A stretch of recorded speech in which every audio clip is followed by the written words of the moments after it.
बनाया कि हमारे घरों में हिफाजत नहीं है, हमारे घर नंगे हैं, उसमें दरवाजे नहीं हैं, इसलिए हम नहीं जा सकते हैं, हमारी मजबूरी है। तो उन्होंने अपने घरों को गैर महफूज कहने के लिए कौन सा जुमला इस्तेमाल किया? औरत का वर्ड इस्तेमाल किया, जो कुरान में आया है, इन्ना बुयूतना औरतुन, हमारे घर नंगे हैं। औरत का मतलब क्या हुआ? नंगा या नंगी, और नंगी चीज को छिपाया जाता है। आपका घर बहुत आलीशान बना हो लेकिन दरवाजा ना हो तो उस घर की कोई हैसियत नहीं, क्योंकि कोई भी चोर चोरी कर सकता है। इसका मतलब यह है कि आपका घर नंगा है, जब तक उसको छिपाओगे नहीं, औरत उस घर के अंदर औरत नहीं रखोगे, यानी दरवाजा नहीं रखोगे, आपका घर गैर महफूज है। घर को ढकना जरूरी है, दरवाजा जरूरी है। इसी तरीके से औरत नंगी है, उसकी हिफाजत जरूरी है, यानी उसके लिए पर्दा जरूरी है, उसके लिए सतर जरूरी है। तीन औकात, तीन वक्त ऐसे हैं जो पर्दे के वक्त हैं। इन पर्दे के वक्तों में, इन नंगे वक्तों में तुम किसी के घर न जाया करो। अल्लाह ताला ने, कुरान कह रहा, अल्लाह ताला ने जो आदाब सिखलाए हैं कि किसी के घर जाओ तो पहले दरवाज़ा खटखटाओ, जब वो दरवाज़ा खोले तो सलाम कह के अंदर जाओ। वहीं पर अल्लाह ताला ने यह भी बताया कि तीन वक्त ऐसे हैं जो पर्दे के वक्त हैं, उन वक्तों में तुम किसी के घर न जाया करो। और वो तीन वक्त पर्दे के वक्त जो हैं, जो नंगे वक्त औकात कहलाते हैं, बरहना नंगे औकात, वो क्या हैं? नमाज फजर से पहले, पहला वक्त फजर की नमाज से पहले तुम किसी के घर मत जाओ। भाई शौहर बीवी हैं, लेटे हैं, आराम कर रहे हैं, सो रहे हैं, आप किसी के घर इस वक्त नहीं जाइए। मना किया है फजर की नमाज से पहले किसी के घर जाने से। नमाजे इशा के बाद किसी के घर मत जाओ। दो वक्त हो गए, नमाजे फजर से पहले किसी के घर मत जाओ और इशा की नमाज के बाद किसी के घर मत जाओ, क्योंकि इशा की नमाज के बाद वक्त जो होता है वो सोने का वक्त होता है। हमारे यहां इशा की नमाज का वक्त गुलछर्रे उड़ाने का वक्त होता है, क्रिकेट खेलने का वक्त होता है, पूरी पूरी रात कैरम बोर्ड खेलने का वक्त होता है। और ख़ास आपके यहाँ ना हो, लेकिन बड़े बड़े शहरों में चले जाओ, जैसे हम लखनऊ के हैं, बम्बई वगैरह में चले जाओ, दिल्ली, तो वहाँ तो बड़ा अजीब मामला है। और रात दिन शुरू ही होता है ईशा के बाद से। वहाँ दो वक्त हो गए, नमाज फजर से पहले किसी के घर मत जाओ, ईशा की नमाज के बाद किसी के घर मत जाओ। और तीसरा पर्दे का वक्त क्या है? दोपहर में ज़ोहर की नमाज के बाद जब आदमी कैलूला करता है, यह कैलूला सुन्नत है। अल्लाह के रसूल और आपके सहाबा कभी कैलूला छोड़ते नहीं थे। कैलूला का मतलब समझते हैं ना? दोपहर का खाना खाने के बाद थोड़ी देर के लिए दाहिनी करवट से सोना, लेट जाना, आराम करना, ये सेहत के लिए भी ज़रूरी है, तंदुरुस्ती के लिए भी ज़रूरी है। हमारी भाग दौड़ वाली ज़िंदगी ने आज हमको इससे महरूम कर दिया है, वरना ये सुन्नत है कैलूला। तो दोपहर में कैलूले के वक्त तुम किसी के घर मत जाओ।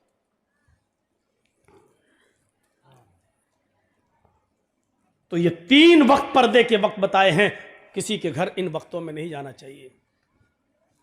बहुत ज़्यादा इमरजेंसी हो, ज़रूरी हो, किसी की तबीयत ख़राब हो, फ़ोन करके बुला रहा हो, तो देखिए मजबूरी में फिर कुछ कंडीशनें बन जाती हैं। मजबूरी में फिर इतनी मजबूरी कि जान जा रही हो, कोई चीज़ नहीं मिल रही हो, तो ऐसी सूरत में तो फिर खिंजीर का, सूअर का गोश्त भी हलाल हो जाता है जान बचाने के लिए। वो फिर मजबूरी की एक कैफियत दूसरी हो जाती है। मैं यहाँ जो कैफियत बतला रहा हूँ वो ये है कि मजबूरी हो तो अलग बात है, वरना इन तीन औकात में किसी के यहाँ नहीं जाना चाहिए। तो यहाँ क्या लफ्ज़ इस्तेमाल हुआ? औरत, और उसका प्लूरल औरात। सलासतु औरातिल लकुम, तीन वक्त ऐसे हैं जो नंगे औकात हैं, इनको पर्दे की ज़रूरत है, यानी नौकात के अंदर तुम किसी के घर न जाओ।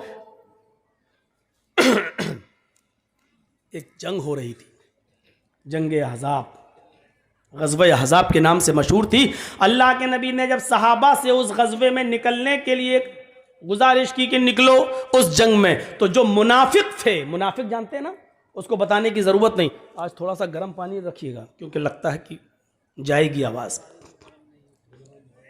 नहीं है तो मंगा लो थोड़ा सा, आजकल तो चाय की होटलें तो खुली होंगी। तो सुनिए, जब ग़ज़वे अहज़ाब की निकलने का हुक्म दिया मुसलमानों को, सहाबा को, तो उसमें बड़ी अजीब चीज़ बता रहा हूँ आज। तो उसमें जो कुछ मुनाफिक थे, मुनाफिक को मैं इतना बता दूं, मुनाफिक किसे कहते हैं? जो ना इधर होता है ना उधर होता है, ना इस्लाम के अंदर ना कुफ्र के अंदर, उसको पता ही नहीं चलता कि सही क्या है। वो हमारे मुंह पे हमारे जैसी और आपके मुंह पे आपकी जैसी, ये होता मुनाफिक। मुनाफिक को समझाने के लिए सही मिसाल दूं, एक तो होती है नींद, गहरी नींद, हम सो रहे हैं, गहरी नींद सोने वाला आदमी दुनिया की लज्जतों से महरूम है, लेकिन नींद की लज्जत उसको मिल रही है, सुकून उसको मिल रहा है। और एक होता है जागना, जागने वाला दुनिया की लज्जतों से फायदा उठा रहा है, ये भी खा रहा, वो भी खा रहा है, ये भी खेल रहा, वो भी, दुनिया की लज्जतों से फायदा उठा रहा है, लेकिन नींद का मजा नहीं ले पा रहा है, नींद का सुकून हासिल नहीं कर पा रहा है। ये दो चीजें समझ ली आपने। गहरी नींद में जो आदमी सो रहा है वो दुनियावी चीजों के मजे नहीं ले रहा है, लेकिन नींद का सुकून उसको मिल रहा है। जागने वाला आदमी दुनियावी चीजों से लुत्फ अंदोज हो रहा है, एंजॉय ले रहा है, लेकिन नींद के मजे नहीं ले पा रहा है। बीच में एक नींद कैसी होती है, बैठे बैठे मौलाना जर्जीस तकरीर कर रहे हैं, हम फिर उठ गए, उठ गए। ये वो कैफियत होती है, ना जाग रहा है ना सो रहा है, ना दुनियावी लज्जत ले पा रहा है और ना नींद का ही मजा ले पा रहा है। यही होता है मुनाफिक। न वो कुफ्र का ही मजे ले पा रहा है, न वो आखिरत के मजे ले पा रहा है इस्लाम के। ये है मुनाफिक। जर्जी साहब, हमारे मुंह पे हमारी तारीफ, आप हमारे विरोधी हैं, आपके पास गया, अरे वो कमीना आदमी, हट, आपके मुंह पे आपकी। तो ये मुनाफिक थे जो इस शर्त पे अल्लाह के नबी के साथ रह रहे थे कि जब कोई हम पर हमला करेगा, आप पर, तो हम आपका साथ देंगे। जिन्होंने कलमा पढ़ लिया था लेकिन धोखा देने के लिए, और अल्लाह के रसूल और सहाबा उनको मुसलमान समझ रहे थे कि ये तो कलमा गो हैं, हमारे भाई हैं। सारे लोग जब जाने लगे ग़ज़वे अहज़ाब में, तो ये मुनाफिक लोगों ने क्या कहा, आए अल्लाह के नबी, अय अल्लाह के रसूल, हम ग़ज़वे में शिरकत नहीं कर सकते, हम जंग में नहीं जा सकते हैं। कुरान पढ़िए, कुरान क्या कहता है, अय अल्लाह के नबी, मैं ग़ज़वे में नहीं जा सकता। क्यों नहीं जा सकता? अपनी वजह बताते हैं ये मुनाफिक। इन्ना बुयूतना औरतुन, औरत का लफ्ज़ इस्तेमाल हो रहा है, गौर कीजिए। इन मुनाफिकों ने क्या कहा, इन्ना बुयूतना औरतुन, हमारे घर नंगे हैं। आए अल्लाह के नबी, हम अपना घर छोड़कर नहीं जा सकते हैं। इन्ना बुयूतना औरतुन, हमारे घर नंगे हैं, यानी हमारे घरों में दरवाजे नहीं हैं। अगर हम जंग में चले जाएंगे तो हमारी बीवी और बेटियों की इज्जत महफूज नहीं रहेगी। हमारे घरों में दरवाजे नहीं लगे हैं, या ये कहिए कि दरवाजे तो लगे हैं लेकिन दीवारें बहुत छोटी छोटी हैं, कोई भी दीवार से चढ़कर हमारे घर में छलांग लगा सकता है, हमारे घर में आ सकता है। बहाना क्या बनाया कि हमारे घरों में हिफाजत नहीं है, हमारे घर नंगे हैं, उसमें दरवाजे नहीं हैं, इसलिए हम नहीं जा सकते हैं, हमारी मजबूरी है। तो उन्होंने अपने घरों को गैर महफूज कहने के लिए कौन सा जुमला इस्तेमाल किया? औरत का वर्ड इस्तेमाल किया, जो कुरान में आया है, इन्ना बुयूतना औरतुन, हमारे घर नंगे हैं। औरत का मतलब क्या हुआ? नंगा या नंगी, और नंगी चीज को छिपाया जाता है। आपका घर बहुत आलीशान बना हो लेकिन दरवाजा ना हो तो उस घर की कोई हैसियत नहीं, क्योंकि कोई भी चोर चोरी कर सकता है। इसका मतलब यह है कि आपका घर नंगा है, जब तक उसको छिपाओगे नहीं, औरत, उस घर के अंदर औरत नहीं रखोगे, यानी दरवाजा नहीं रखोगे, आपका घर गैर महफूज है। घर को ढकना जरूरी है, दरवाजा जरूरी है। इसी तरीके से औरत नंगी है, उसकी हिफाजत जरूरी है, यानी उसके लिए पर्दा जरूरी है, उसके लिए सतर जरूरी है। कहिए मौज़म पुरो कलिया चक और इधर उधर से आए हुए लोगों, अब क्या कहोगे हिजाब के बारे में और नकाब के बारे में? वो तो अल्लाह भला करे इन मदरसों का कि जब से ये मदरसे खुले हैं तब से हमें कुछ बुरके और कुछ नकाब दिखाई दे जाते हैं, वरना नकाब है ही कहाँ।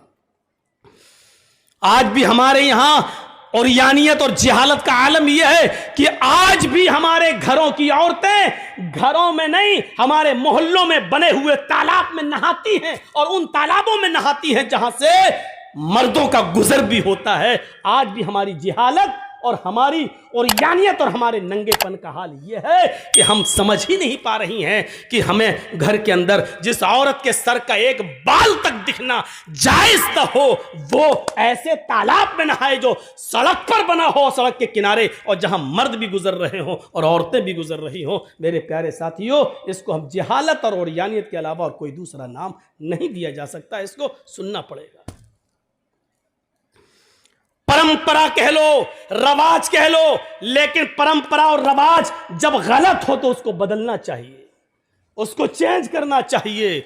यह भी इबादत का एक हिस्सा है। आज बदअमनी क्यों है? औरत जितना पर्दे में रहेगी अमन रहेगा, औरत जितना बेपर्दा रहेगी अमन भंग होगा, शांति भंग होगी। और आज देख लीजिए शांति भंग होने की वजह क्या है? औरत का नंगापन, औरत के कपड़े, औरत का बेहुदा लिबास, औरत की ओरियानियत, और आज की जवान लड़कियों का पहनावा और उनकी ड्रेस।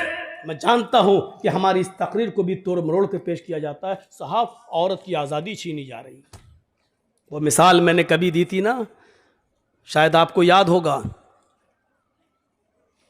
भेड़िए ने बकरियों को मशवरा दिया था कि तुम अपने मालिक के खूंटे में बंधी रहती हो, जरा जंगल में टहल कर देखो, खुली हवा है, फिजा है, हर तरीके का चारा, सब्जी और हरियाली तुम्हें मिलेगी। बकरियों ने समझा कि हाँ, ये भेड़िया तो हमारा हमदर्द है, बड़ी अच्छी बात बतला रहा है। उन बकरियों ने अपने मालिक के खिलाफ मिमियाना शुरू कर दिया, मैं।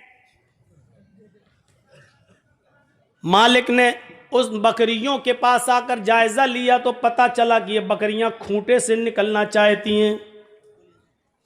हमें आज़ादी चाहिए, हमें आज़ादी चाहिए, हमें खूंटे में नहीं बंधना है, हम इस घर के अंदर नहीं रह सकते, हमें बाहर जाना है, जंगल के अंदर हमें आज़ादी है, हर तरीके का खाना है, हर तरीके का चारा है, तुम तो एक ही किस्म का लाकड़ा में खिलाते रहते हो, हमें घूमना है, फिरना है। एक बूढ़ी बकरी भी उसी बकरियों के रेवड़ में थी। वो कहने लगी, तुम्हारा मालिक जो तुम्हें रूखा सूखा खिला रहा है उसी को खा लो। आए मेरी बेटियों, आए मेरी बच्चियों, जंगल के अंदर तुम्हें आज़ादी नहीं मिलेगी। ये खूबसूरत आज़ादी तुम्हें दूर से बड़ी खूबसूरत दिखाई देगी, लेकिन अंदर से बड़ी घिनौनी है। तुम उकता जाओगी, तुम कोफ्त हो जाओगी, तुम परेशान हो जाओगी। इन तमाम बकरियों ने उस बूढ़ी बकरी से कहा, माँ तुम अपना मुंह बंद करो, चुप रहो, तुम तो बुढ़ी हो चुकी हो, तुम तो अपनी जिंदगी जी चुकी हो, 1-2 महीने की और मेहमान हो, हमसे हमारी जिंदगी का हक क्यों छीन रही हो?